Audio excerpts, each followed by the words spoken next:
Destiny Generation. You gotta go out. Know your faith. You gotta know it to share We it. have to let everyone know. Let me tell you about it. Share the faith. Don't you know that my faith is important to me? Sorry, Destiny. We are the Destiny Generation.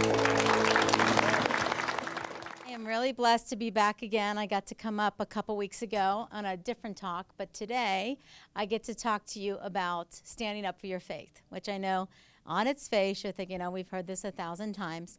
But I want to tell you a little bit about what just saying yes to God or following an inclination, a holy inclination, can open the doors and what God can do with your yes. So my name is Jenn Giroux. I grew up with 10 brothers and sisters, so I'm guessing I can relate to a lot of you. How many here have more than 5 siblings? So you know what it's like when you grow up in a big family. You know, it's like where you learn your best debating skills, right? You know, because you're like, who can talk the loudest, the fastest, and the longest? Gets their best point across, right? So I grew up in a Catholic family. I was 8th out of 11. And we were just taught very early on that should stand up for our faith no matter what. My dad was a pro-life attorney, and I watched him from a very early age defending the pro-lifers that were being arrested for praying on the sidewalk. And I remember at confirmation, you know, being told, you are being infused with the Holy Spirit today, and you need to stand up for your faith because of it. And that always really, really stuck with me. My dad actually kind of jokes around that I got an extra hard. Back then, they gave you a little slap at confirmation. So my dad jokes, of all my siblings, I got a little extra hard smack that day because I always had that thing inside my heart that if I heard somebody blaspheming my faith or saying something negative or derogatory, I had to stand up and say something. And that is not always easy, as you know, probably know now, and you'll learn more as you get older. So I am a registered nurse, so you know I went to college for nursing, and somehow our Lord reached down and managed to pull me up to defend the gospel truths and the passion of the Christ. And I want to tell you a little bit about how that happened. So after my 9th child, little Johnny, I saw on TV that Mel Gibson was being really, really bashed for the thought of making a movie about the passion of the Christ, okay? And I looked at my husband and I said, this is unbelievable that in our country he does not have the right to make a movie about Jesus Christ. We need to do something about that. And my husband, knowing me well, just kind of looked at me with this fearful look like, well, now what are we going to do? So I decided to start a website called seethepassion.com. And this was to encourage people not only to want to see the movie, but to actually ask theaters to carry the movie. Now, you guys probably were like, how many people saw the Passion of the Christ movie? Okay, so I know you guys were probably at that age where it was wait and see it when you get a little older. Phenomenal movie. Well, I started this website, and I just put a little thing on the website asking people if they were willing in their neighborhoods to encourage theaters to carry the show, the movie, if they would sign up as a leader. And immediately we got over 200 women across the country, which is when I formed Women Influencing the Nation, because I think moms are the greatest influence that any country is going to have, forming the next generation. And lo and behold, it seems like, oh, you're looking back and the Passion was so successful. So many people around the world see it. It was a sellout. They passed all records the night before the movie with special showings. But what I remember is when they were beating and bashing the Gospels. And so I called up my friend who is in the PR business, and I said, I'm going to pull on your Catholic heartstrings. His name's Greg Mueller. And I said, this is what's happening with the Passion.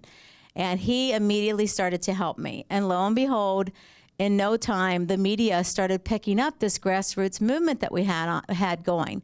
And within 10 months, the website got 22 million hits. That's how many people were visiting that, learning about the movie, going around the national media and learning the actual truths of it. And within a couple weeks, I got a phone call, my first phone call, to go on national TV and debate this subject, which you can imagine. My husband was home on the rosary beads with my kids because he knows my Irish till I need to be Italian disposition. And I, as a cradle Catholic and a registered nurse, ended up going up and defending these things on national TV against people with divinity degrees and rabbis that were just really maligning and bashing the Passion of the Christ and our faith. Bashing our faith and bashing Mel Gibson. And I'll pause here and say, pray for Mel Gibson, because the number of people that were touched by that movie and the conversions that happen are just off the charts. Our site alone had 25,000 conversion stories of people that had seen the movie, felt the forgiveness and love of Christ through that movie, and changed their lives. I'm talking Catholics that reconverted back to their faith, Muslims that became Christians, Jews that became Christians. I mean, it was just an amazing piece of work. And as a result, I truly believe, and I tell this to all crowds when I talk to them, Mel Gibson needs our prayers, because the amount of good that was done with that movie is going to probably cause him to be the subject of spiritual attacks from the evil one, probably for the rest of his days, because Satan knows no time limitations. He does know, though, how many souls were touched by that. One of the funniest stories that I had during that time was we were just getting inundated with a lot of emails. I mean, hundreds of emails through this website. And the most profound regular email we were getting from people was that when they were asking, we have family members in prison, can you please get this in the prison system? And then also the military and people that were dying were emailing. So what I would do is I would be making dinner with all the kids, you know, and my husband would be reading my opposition research of who I would be debating, and then I would go downtown and be uplinked to shows like you saw on here. So I came home one night, and unusually, with my 9 children, everyone was asleep. So that's very unusual for 11:30 at night. Everyone's usually up running around, and especially the older kids. And the phone rings, and it was Mel Gibson. And I was thinking, okay, my husband's going to think I'm a lunatic because I'm so entrenched in this movie. He's going to wake up and go, okay, now you need some rest. You think Mel Gibson called your house? I couldn't wake him up. I was like trying to reach over across the bed, but I didn't have a cordless phone to do it, just because I thought at least he could hear his voice and know that I'm not making this story up. But anyway, never did get him to wake up. But he had called me through a third person that I had done some pre-screenings with. So I kind of seized the moment at that time. And I said, well, I'll tell you why he was calling me in a second. He was calling for a specific reason, which was pretty amazing. No, I'll tell that now first. One of the things that happened the night before the opening of the movie was we got a request from the convent of Sister Lucia, one of the seers from Fatima, and this was before she died. Who knows Our Lady of Fatima story? Who saw the movie? Okay. Don't say such things, Manuelita. Remember Lucia? Lucia was the oldest daughter and the oldest child that saw the Blessed Mother, and ended up going into a cloister convent for the rest of her life, and she lived into her 90s. Well, we got an email through my website saying that the sisters would like to see the Passion of the Christ. And that word got through to Mel, and that's why he was calling me. So while I had him on the phone, I said, you know, I really want to try to get this into the prison system. And he's like, no, I tried. They will not let R-rated movies in there. And I said, okay, Mel, that's fine, but let me try if you don't mind, and then tell me how I can execute it once we get it done. We were 3 weeks out from Easter, and I said, I want to get it in there by the day before Easter. He's like, good luck. It's not going to happen. California already turned us down. So what I've kind of learned on mission-oriented things is like no means maybe, and maybe means yes. You know, you just got to keep plowing through to get something done. So what I did is I called my friend Greg again, who had a lot of connections, and I said, how are we going to do this? These people need this, you know, mercy that flows from this movie. So we ended up connecting with Prison Ministries, with Chuck Colson. You may have heard of that. And within 3 weeks, we were at Broward County Prison in Florida, showing that movie to 500 women, hardcore prisoners, all I can say, murderers, gang members, every imaginable crime you can imagine. And I went there, and it made me realize how forgotten those that are in the prisons are. They asked me if I would conduct a discussion afterwards.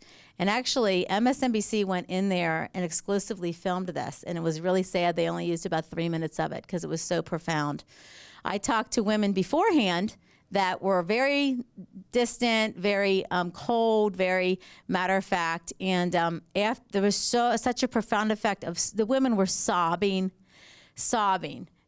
watching this movie, at the grieving the sins and the regret that they were feeling. The guards were sobbing.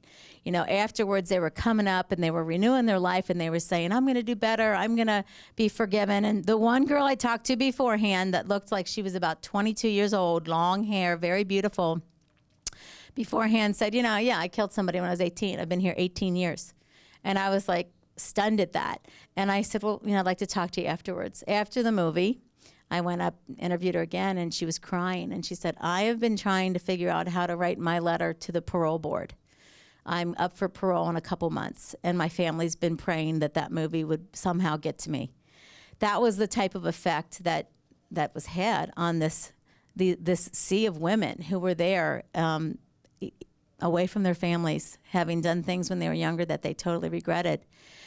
One of the women from our organization did take the movie over and sat next to Sister Lucia and watched The Passion of the Christ.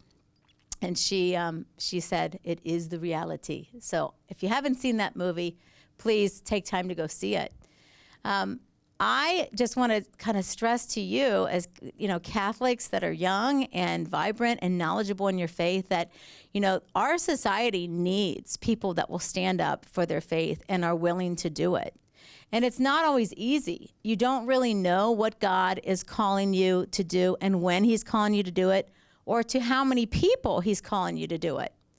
And what you will find in your lifetime is that many people will not be that first one to step forward and live out their confirmation, but many will follow the one that does step forward. If you're thinking you could not go on national TV and do what you saw me do in that video, you're wrong. I grew up just like you did. I have no background in media whatsoever, and granted, you saw me stumble around a few times up there. But really, that happened as a result of me just saying, yes, Lord, I will stand up and defend my faith. You know, I'm going to backtrack a little bit now to other times, other than the broad audience of millions on national TV, that God urged me to stand up and defend my faith.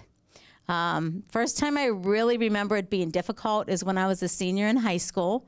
And by the way, how many homeschoolers do we have here? And how many public school?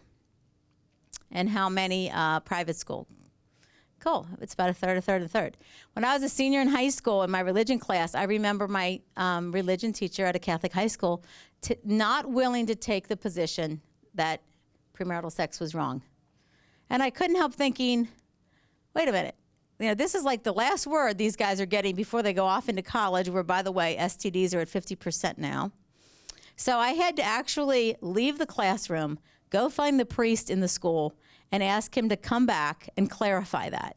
Well, you know, that didn't make me that popular with that teacher at all. And I liked her.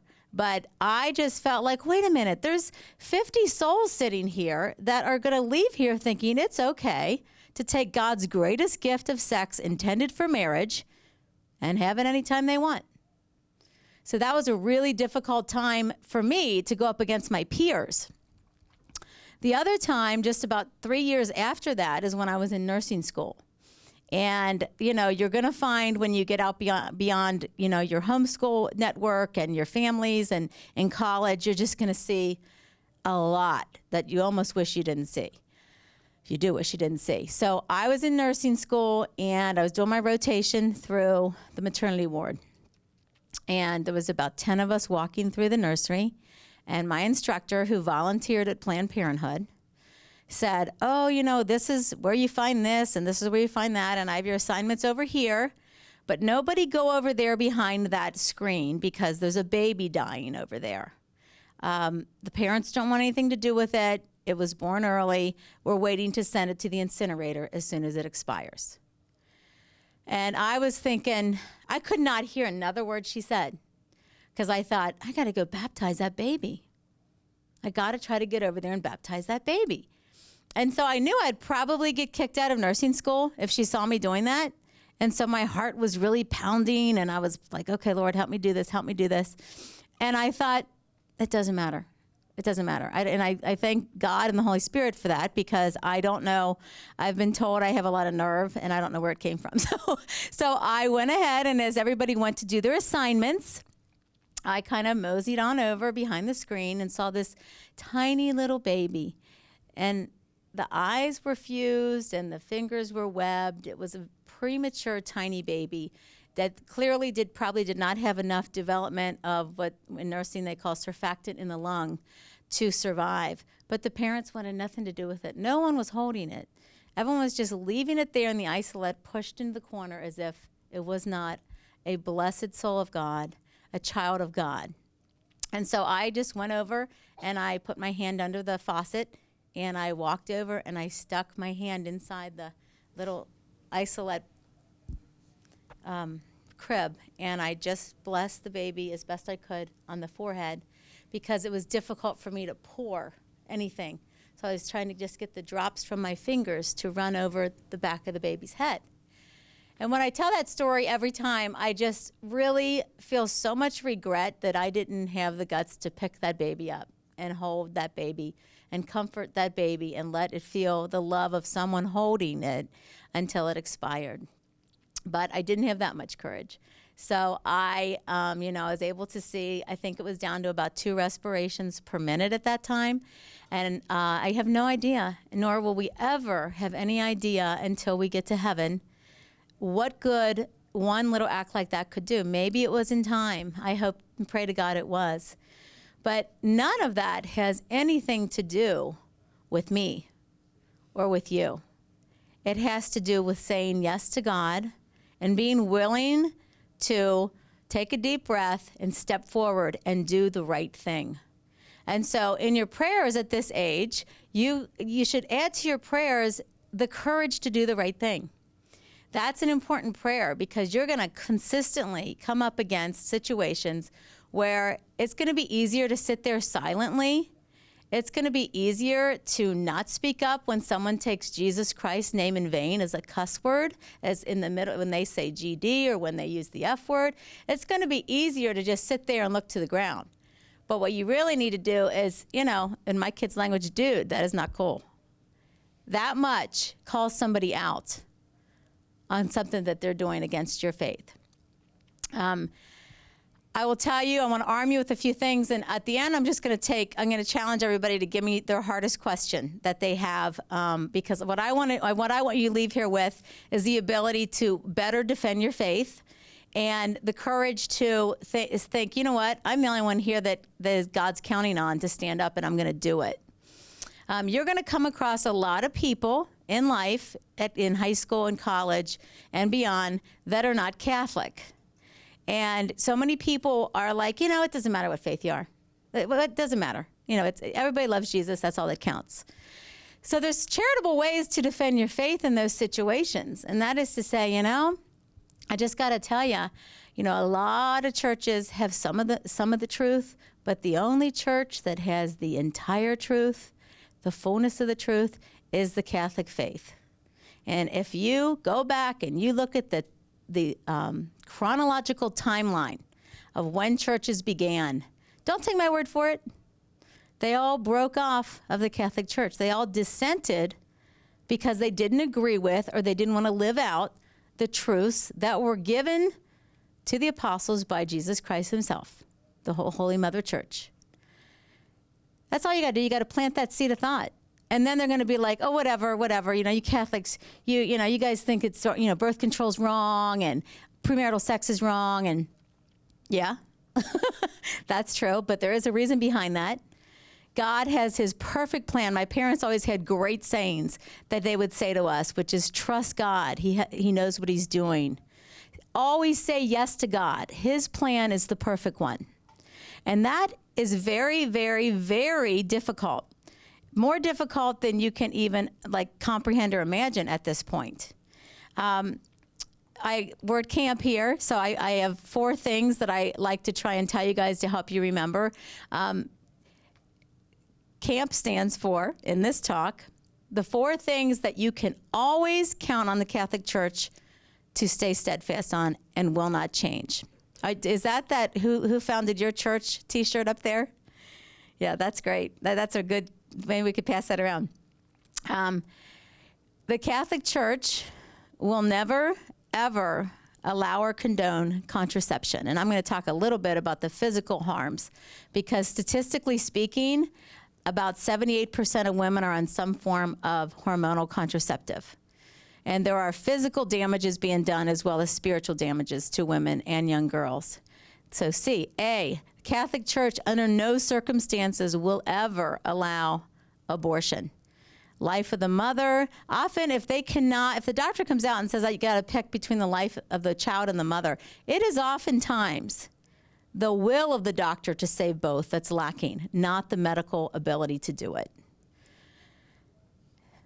This is the uncomfortable one, but I stepped over to the point of using this in my talks because the whole world, Planned Parenthood, is targeting you guys to tell you this third one. Masturbation is never allowed by the Catholic Church, ever. The reason why I decided to deal with that uncomfortable topic is because this may be the only place in your life that you hear that that is not allowed. It is sinful, it is self-destructive, it has negative, very negative consequences. And the P for camp is premarital sex. That's also never allowed. Very serious sin. Reasons for that. There's reasons for that. And if I can urge you at this moment, we are all sinful individuals. We all have fallen. We have all done things we wish we didn't do. Never, ever stay in the state of mortal sin for 1 second longer than you have to. The greatest tool of Satan is to try and make you believe you are not willing, you are not able to be forgiven. You're not worthy to be forgiven. You're bad. When reality is, you guys are all good. You're all good. And because of our failings, we don't feel like we're always good. We don't always feel like we deserve God's love. We don't always feel like we deserve other people to love us. That is Satan working on you. He's working on you to despair. And the fact of the matter is, I just told you some of the negatives. You can always, always go back to the grace of the sacrament of confession and communion to receive that life-sustaining grace that you need to do the right thing. You guys are very blessed in being here and to be surrounded by fellow Catholics. And, you know, some people might say, oh, we already know this. You're kind of preaching to the choir. Really? Really? Well, I really hope that's true. But you wouldn't believe how many people come up to me when I'm with my children and say, I was the oldest of 14. I was the oldest of 9. I was the youngest of 8. And I always follow up with the question, how many do you have? 2? 2? So just because you have a lot of brothers and sisters does not mean it's going to be easy. As a registered nurse, one of the things I've been very blessed to do is to go around this country to colleges and women's conferences and talk about what's going on with the physical and spiritual harms of contraception. Because I'm sure there's some people here, maybe a few doubting Thomases, on what's the big deal about using contraception. Well, first of all, it's saying no to God. It's saying no to God in that aspect of your marriage. So for those that I get to talk to in the media and debate, and they say, get your Catholic faith out of my face. You just want to deny women the right to their body. You want to deny women their fertility rights. I'm like, okay, well, just today, I'll give you an example. On the front page of USA Today is a baseball player. You can go look at it. A very well-known Hall of Famer baseball player that is in trouble for using steroids. Well, steroids, what's the big deal on steroids? Well, they're illegal. You're not allowed to use them at your age or older. Well, why is it then across this country, parents are being urged to put their 12-year-olds and older on another steroid, the pill, in the name of acne or cramps or your cycle? Now, you guys are sitting there going, why do I have to listen to this? It's really important because guess what? The day is going to come where you may have to stand up for your faith to the girl that you are so madly in love with. You want to marry her, and she is going, dude, I'm not having 10 kids. Because she's never been exposed. And not everybody's intended to have 10 kids, but what's important is always being willing to accept a new soul into your family. It's saying yes to God and not being that negative. Do you know any girl, any woman that is on the birth control pill for 4 years prior to her first full-term pregnancy increases her breast cancer risk by 52%? Disease of cancer is visiting girls in their 20s and 30s. Deadly breast cancer. Did you also know that the World Health Organization classifies hormonal contraception, which is every other method that lets off these hormones, same as the pill, as a group 1 carcinogen? It is in the same category as asbestos and cigarettes. See, I'm giving you all these great arguments for when you get to college and people are going to be saying, no, you're crazy. These are secular sources, the CDC, secular sources. Here's another amazing thing that you're not hearing in the national media, okay? In October, there was a mainstream article in the New York Times. You know, secular people revere the New York Times. And it finally came out and said that the Medical Association, the AMA, came out and said, oh, we made a mistake. We were telling all these women that were going through menopause that they could take these hormones, hormone replacement therapy, and that they would be young and sexy and it would help them. Now listen, because I'm going to make a really good connection here. Okay, so they said, nope, it causes deadly breast cancer. Don't take those hormones anymore. Guess what they stopped short of saying? Do you know what the difference is between hormone replacement therapy for women in menopause and what your doctor might be telling your mom to put you on because you have really bad cramps, girls? You know what the difference is? When you're younger, it's the exact same drug. When you're younger, the dose is 6 times the potency as the hormone replacement therapy that they are telling people cause deadly breast cancer. So you see, it's very easy to understand that, you know, the divine law tells us the harm that is done by having sex outside of marriage and using contraception and saying no to God. But what it does not often, it's not often said, is the physical harm that is doing to women. That is manifesting itself. That is a new tool that we as Catholics can talk about because that is secular sources. A little funny story that, you know, when you're out with, you guys have experienced this with all the hands I saw, when you're out with your brothers and sisters, you know, you kind of get all those comments from people, like you've never heard, do you have a television, you know, or, you know, don't you know what causes that, and all these things. I was out with my, I was pregnant with my 9th, so I was out with my, I think 7 of my kids at the time. My oldest one wasn't there. We were in a crowded grocery store. And all of a sudden, it got, like, everyone's kind of in bad moods. They were long lines and everything. All of a sudden, for some reason, it got really quiet. And we're up in Dean Martin territory, right? My husband loved Dean Martin. At home, we were listening to a lot of Dean Martin at that stage for some reason. And so, you know that song, you know, everybody loves somebody sometime, right? Anyone ever heard Dean Martin's song? So I'm in this crowded grocery store with a lot of people glaring at me with all these kids, very pregnant, and my 3-year-old bellows out for everybody to hear, everybody loves to do it sometime. And it was like everybody's eyes just came and looked at me, and I'm standing there like, oh, God has a great sense of humor here, you know? And so I said, you know, I think he's got a future. I don't know, a good voice, you know? But it's just funny because, you know, kids have this way of bringing a joy, you know, into a situation that's otherwise very, very awkward. So one of the outreaches that we've been doing, and we did this a couple weeks ago here at Catholic Family Land, is I've been going across the country with moms. Between the 6 of us, 3 of us came last time, we have 44 kids. And we talk to you guys, the younger generation, about something that's no longer heard across the country. And that is, children are great. Siblings are great. They are your best friends. As a nurse, I have sat and watched only children at the deathbed of their parents with zero support, crying, no one around to comfort them, no one around to console them, no one there after the last parent passes away. You know, a lot of people have told me, you know, you're crazy going out and talking about this. It's over. Everybody's on contraception. It's over. Well, you know what? I don't believe that. I do not believe that.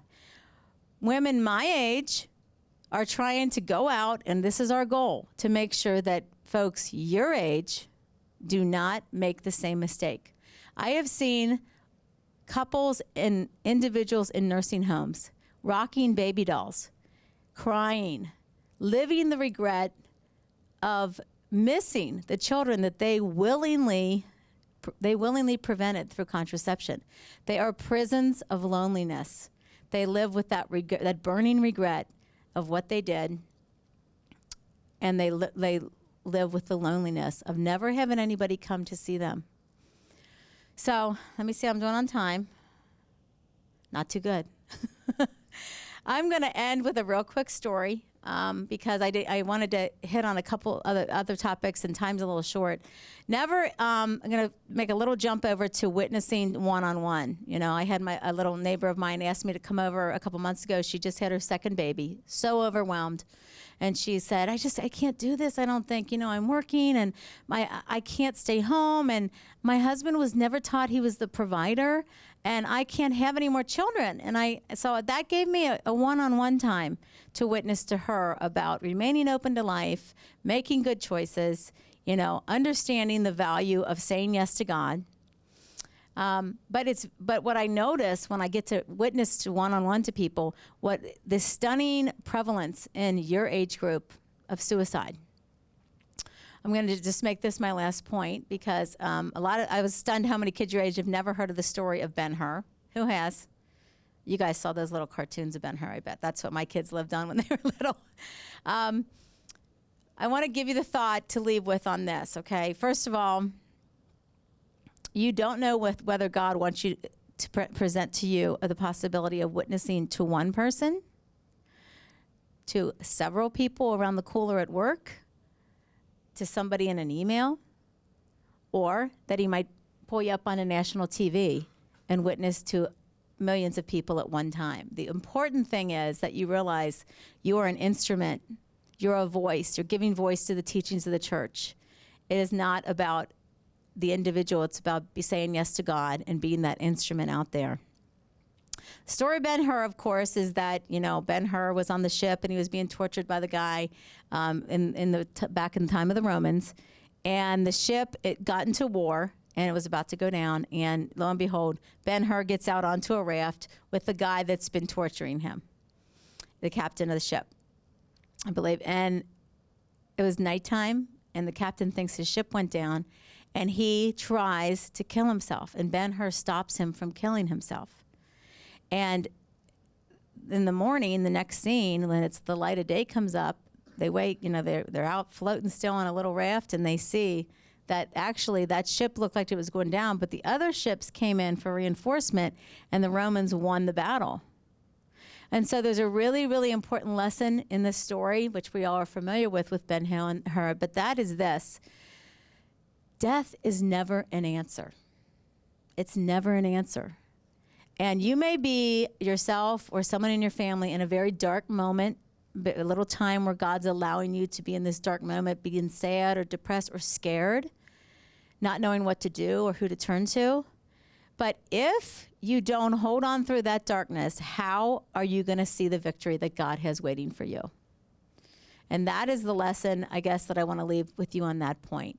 Is that had that man committed suicide out on that ocean, he would have never been there at the dawn, and the darkness is always the darkest before the light, to see the victory.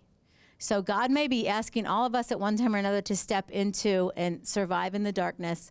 You have to know in your head, what your faith is, because there's going to be times in your life, in your education, in your workplace, in your families, in your marriages, that the discipline of knowing what God asks for us and clinging to those sacraments will get you through the valleys and bring you back up to the peaks. It's not easy. Nothing, no profession in life is easy. But clinging to the faith and clinging to the sacraments, even when you don't want to, always making sure you get to that Mass every week, even when you don't want to, when no one's watching older, will ensure the fact that you're keeping your eyes on heaven while you're walking through this earth, helping others along the way, and they will be helping you. So seize that opportunity to witness to others any chance that you can, and be proud of your Catholic faith, the fullness of the truth. You can depend on it. You can always, always find an answer to any question you are challenged on. Get a catechism. It's all there. You tell your friends that are challenging you, the rosary, it's rooted in the Bible. One of the best books you can read and learn, and it's perfect for your age, is Scott Hahn's Rome Sweet Home. As a cradle Catholic, I learned so much looking through the eyes of a Protestant who found that Holy Mother Church was indeed, the fullness of the truth. So thank you very much for allowing me to tell you my story today. Do we have time? Where's Libby? Do we have time for a few questions? Does anybody have a question like that you've been challenged on in the faith, or anything you want to ask that I can try and help you with that? Yeah. Sorry for bringing this up again, but why is masturbation wrong? It is wrong because it is a selfish act. It is self-gratification that leads to pleasure that is not giving to the individual. It is God intended the gift of sexuality to be for the confines of marriage. And it's a great thing. It's a really great thing. I mean, people like to be so negative about sex. It's negative if you step outside God's plan. But that, it's never just one act. It leads to other levels of wanting more gratification in a very prevalent world where there's so much pornography. It goes hand, a lot of times, right with that. But it is, it's self-gratification that is not rooted in the teachings of the church. And there's this great new catechism, UCAT, that's out. So don't hesitate to pick that up and find it in there. Anybody else? Yeah. My religion teacher, I go to a Catholic school, and he's been saying that a girl who takes contraception just for acne, that's all right and everything. And I disagree, but I don't know what to tell him. Yeah, great question. She's saying, her teacher is saying it's okay to take contraception, the pill, for acne, and many times people say because they have cramps. Well, first of all, statistically, it is shown that young girls that are put on the pill are sexually active earlier because they're already on it for medical reasons, and then all of a sudden they get into a moment where they're being pressured or they're drinking or something that we like to believe our kids don't do, but they do get in situations like that occasionally, and you got to pray for the grace to make good decisions. And then they're like, well, I'm already on the pill, so they give in. Take the statistics that I gave you and give me your email, and I'll send them to you because we're in the process of doing a brochure right now on that, which tells him, you know what, yeah, cramps, they're difficult. I mean, I played state finals with a really bad set of cramps when I was in high school. But what would you really want with acne or with cramps? Acne and cramps? Cancer when you're 30. Acne or cramps? Cancer when you're 30. People, you can hit them on both the secular CDC statistics, World Health Organization, and on the moral. They really go hand in hand. Does that help? Okay. Anybody else? Yeah. Do you ever get kicked out of medical school? Nursing school. I'm in nursing school. I was kicked out of class for a few pranks. I'm not going to lie, but I did not get kicked out of school. I did not get kicked out of nursing school. I did not. No one saw that I did that baptism. I will tell you though, there were several times in nursing school that I had to say no. And in my first job, it was at a Catholic hospital. And I was in the OBGYN floor, and they were teaching contraception to everybody leaving. This was another time that I remember not being so popular. I went to the head of the hospital, and I said, how come we're a Catholic hospital and we're teaching birth control to women that are leaving? So they ended up changing the whole policy in that hospital that we weren't allowed to teach artificial contraception. Oh my gosh, that head of that department really didn't like me. But no, not the first or last time. Anybody else? Yeah. This doesn't really have much to do with a lot of what we've been talking about, but I was wondering if you could answer why you think it was necessary for Mary to be a virgin. Well, I can give you my opinion on that. I think that if you're bringing, I heard a beautiful explanation about, priests have this incredible gift during the consecration that they bring Jesus Christ to all of us. truly present in the Eucharist. What a great gift that is for priests. And I heard a beautiful sermon that said, you know, the ultimate gift of somebody that brought Jesus Christ to all of us was our Blessed Mother, the Mother of God. And I believe that in God's perfect plan, Mary was, you know, very humble and adoring and holy.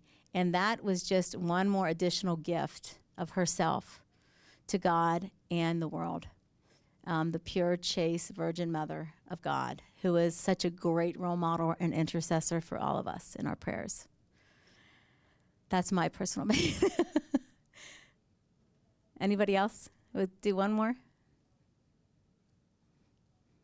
I'm going to just, for a closer then, tell you the most common thing I get asked, and that is, why would you make somebody that was raped or a victim of incest have a baby if they get pregnant? That's so cruel. That's so mean. Surely you can have an abortion in that situation. Well, no, it's not. Every single life is precious. And there are people out there that actually give witness that they were the baby that was the product of a rape. Pam Stansel is a beautiful tape on this type of discussion. But that is a human life. And I will tell you an analogy as a nurse. If someone came in from a car accident and they had, you know, 2 broken legs and they were bleeding, you're not going to say, hey, I'm going to break both your arms and punch you in the nose, and then we're going to start helping you feel better.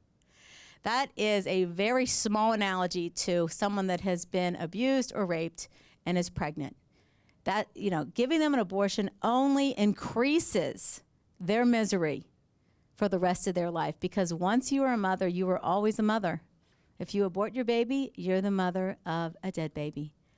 But if you look out there at the testimony of women who regret their abortions that were bought into the big lie and not told the big dream of saying yes to God, even in circumstances that may be humiliating and embarrassing as a single mother, you know, it's just important to know there is never, ever a reason that anybody is made to feel better about a bad situation by increasing her guilt of murdering her child. So thank you very much, y'all. Thanks so much.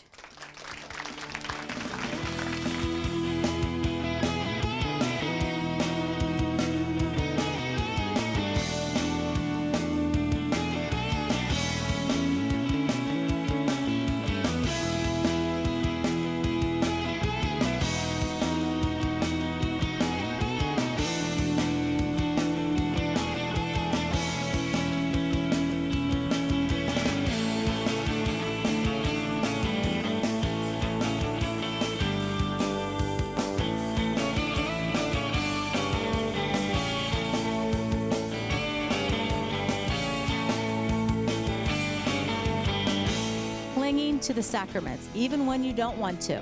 Always making sure you get to that Mass every week will ensure the fact that you're keeping your eyes on heaven while you're walking through this earth.